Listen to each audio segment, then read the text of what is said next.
Big news of the night. Tom Thibodeau is out as president and head coach of the Minnesota Timberwolves. Ryan Saunders named the interim head coach. Welcome to Game Time. Chris Miles here with Mike Patello and Dennis Scott. Guys, this team seems to be headed in the right direction. Are you surprised that they're moving on from Tom Thibodeau right now? I am shocked. When the news first came out, you look at the standings, they're 2 games out of the 8th spot, the last playoff spot. They're 5-3 in their last 8 games. Their 2 young stars seem to be coming alive, in particular, Karl-Anthony Towns, who for 6-7 straight games has been spectacular. Today, Towns, along with Wiggins, both have 28 points in their victory. So the question is, why and why now? The timing a little bit, Chris, but there has been a lot of issues with this team the last year and a half, so not a surprise. Now we have to find out a little bit more, and then we'll figure out how they get better from here on out. To try to figure out what's happening, John Krasinski from The Athletic, he's a guy that has a lot of insight. Got the sense that this was sort of building over the last days and really weeks, and really even dating back to the whole Jimmy Butler fiasco. I mean, when that thing went down, that was a huge hit to Tom Thibodeau's influence and power and responsibility here, and I think that was certainly what opened the door toward this move. And what Glenn Taylor said at that time was he wanted to evaluate how the team did after the trade. What he told me tonight was that he didn't think they were making enough progress, and so he made the move. Yeah, is it surprising that it happened after a 22-point win against the Lakers? Yes, but I do think that everyone knew Tom Thibodeau's seat was hot, and it was just, you were just wondering what straw was going to break the camel's back here.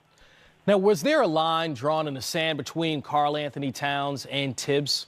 This wasn't a power struggle that Karl-Anthony Towns won by any stretch of the imagination. I do think Tom had some difficulties in terms of his relationship with owner Glenn Taylor, with several others in the organization. I think some players in the locker room were a little frustrated at times with the lack of communication from Tom Thibodeau, but ultimately, I don't think this was one of those many cases that we've seen across the league where a star player doesn't like the coach and orchestrates his firing. Look, Tibbs is known to be a disciplinarian. Hard practices, short bench, playing guys a lot of minutes, wear and tear on their bodies. We've seen Derrick Rose and Jimmy Butler, guys like that, have injuries throughout their career. Is his style of coaching on the way out? I think you have to define a couple things. First, coaching, what style of coaching are you talking about? And then you have to define the person himself, because I put a quick list together of guys who I think their practices are probably pretty close to what Thibodeau runs. And I'll go with, how about Michael Malone in Denver, Popovich in San Antonio, Eric Spoelstra in Miami, Budenholzer now in Milwaukee, Brett Brown in Philly, Dwayne Casey in Detroit, Billy Donovan in Oklahoma City, Quinn Snyder in Utah. These are all guys who have disciplined, organized, hard practices, but the person is different. And how Thibs comes across may be different on how these guys come across. But the structure of their practices, what they're trying to get across, their philosophy of do you practice or don't you practice, that's what differentiates between different people. No, I agree with you, Coach. I throw in Kenny Atkinson now in Brooklyn, the way he's turning around the culture and making guys practice longer, pay attention to detail. Let's just call it what it is. Now it's up for Towns and Wiggs to really step their games up. You talk about Malone in Denver, that young team with Jokic and all those guys. 2 years ago, they weren't playing defense. Now they're playing defense. So to Coach's point, Chris, maybe Tibbs' message is not being delivered. Maybe it's to your point, your question of his style. He's never been one of those coaches that's very vocal, where some of these coaches are, like Quinn Snyder in Utah. All the players talk about Quinn Snyder's door always being open, and you've been able to go in and talk about, Coach, my playing time. Now, Quinn may say, you're not playing right now, but that's the communication some players like to have, maybe Tibbs not being that transparent. Let me say this. Tibbs probably would be better with a veteran team. Right. A bunch of veteran guys who've been around to understand this is what we have to do to win. But he didn't have a veteran team. So he's piecing together these young guys mixed with some old guys. And let's not take away any responsibility that should be on the players as well. It's not just Tibbs, okay? It's both sides. And that's where the meeting has to come between staff, roster, You both have to be on the same page in how you move forward. And a lot of times it's how you say it. We can say the same things, but say it differently, and it's interpreted differently. And that's why with a young team, if you don't have that communication on the right level, that's how you lose teams. You lose some of your star players. So right now, you see to your point, Cat and Wiggs are playing better basketball. So that's why a lot of people are shocked at the timing, but understand this team has had some issues. Certainly, Fred Hoiberg also mentioned as a possible candidate for that head coaching position or front office position, something we have to monitor going forward. Andrew Wiggins, you see that? Punched them in the mouth early. And Wiggins, he's not really looking at that, but it seemed like he did.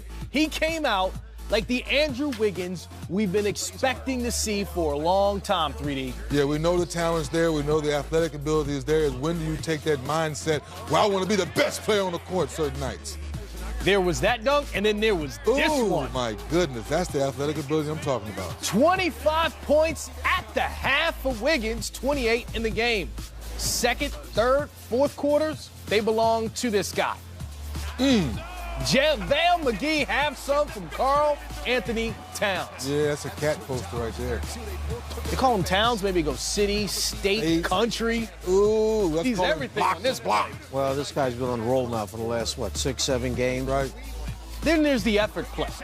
There's a beautiful play, and then there's the effort on the offensive glass. Not just this play, 3D, this one as well. If there's anything that frustrates a coach, it's to see a player who is gifted, who has been blessed with incredible talent, that doesn't utilize that talent and max it out. And that comes from the heart. It comes from the extra effort. We saw examples of those plays right there. Andrew Wiggins, Karl Anthony Towns, both with 28 points. Towns with those 18 rebounds. And look at what he's done in his last 7 games. He has 6 consecutive games of at least 28 points. He's averaging 28 points over those last 7 games and 17 rebounds. Just a monster stat line over the past couple of weeks for Karl Anthony Towns. And we get to see him on Tuesday on Players Only. 3D, how do we say it? Players only, baby. It's a doubleheader. The 2-time defending champs hosting the New York Knicks. I'm sure 3D cooks Bay Area.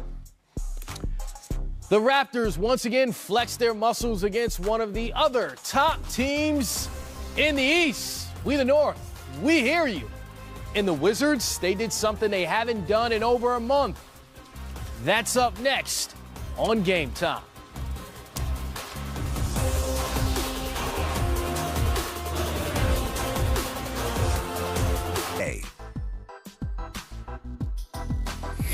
Tom Thibodeau is out as president and head coach of the Minnesota Timberwolves. Ryan Saunders has been named the interim head coach.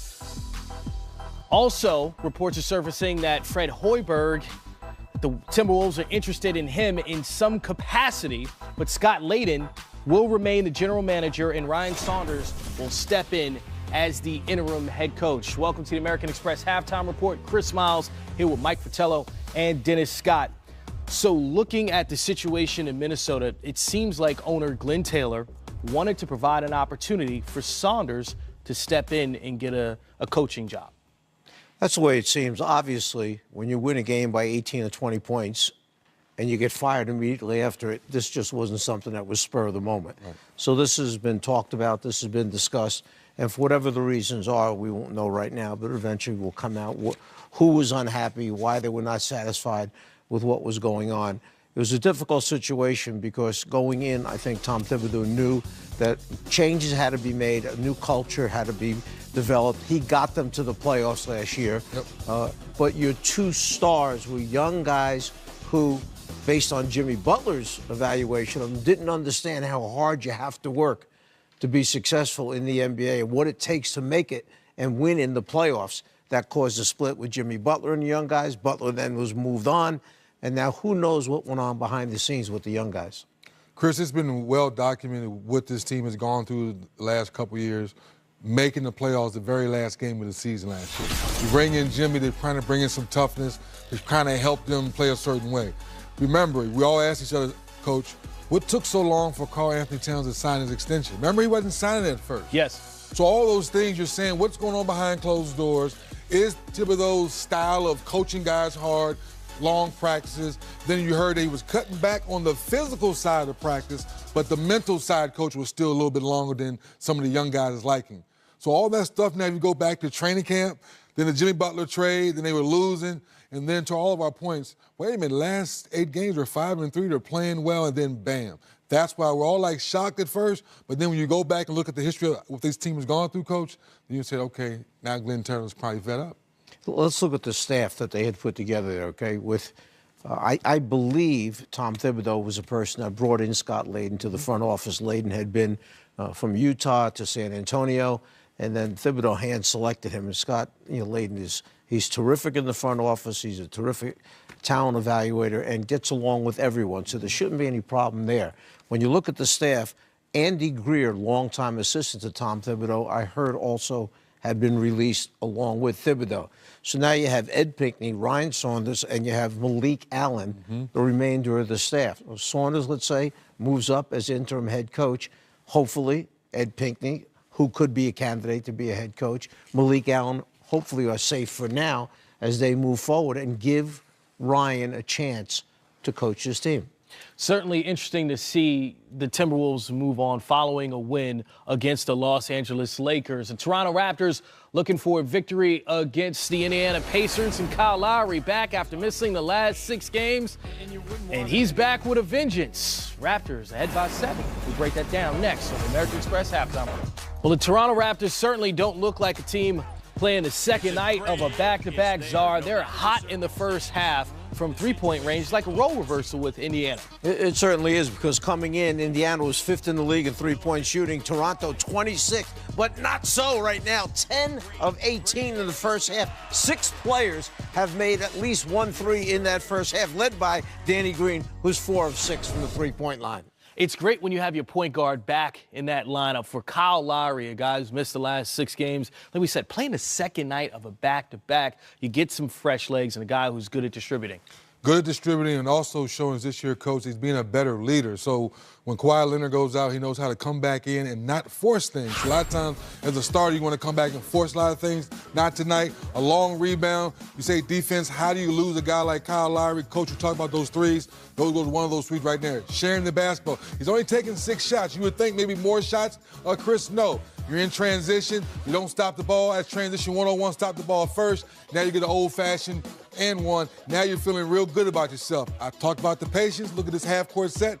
He's almost at a half-court, coach, directing traffic. Tell Big Moose to come get him. Nice screen without fouling. Perfect bounce pocket pass for the finish. Kyle Lowry coming back, knowing where he's getting on the floor, how to make the right passes, showing his leadership. I say it all the time. A lot of time a guy comes back, he tries to overshoot and do too much. He's only taking 6 shots. 6 shots, but making sure everyone gets involved. So it looks like Kyle Lowry off to a great start in returning to this lineup after missing the last 6 games. So Toronto Raptors with the lead over the Indiana Pacers. And if you look at their side, they played well, but it's Toronto making the run. Well, obviously, if you're going to be a very, very good team and go deep into the playoffs, you have to be able to defend. And we saw early on in the first quarter, one team shooting 65%, the other shooting 62% from the floor. Giving up this number of points is not going to get you a whole lot of wins. So I would think there'll be some defensive adjustments made by both teams. And I'm sure that Nick would love to see Toronto come out and continue the hot hand from the three-point line. Exactly. This has been a busy afternoon around the league so far. Game underway, Charlotte and Phoenix. Malik Monk. Ooh, the lefty. Not just all dunks. Nice finish around the basket.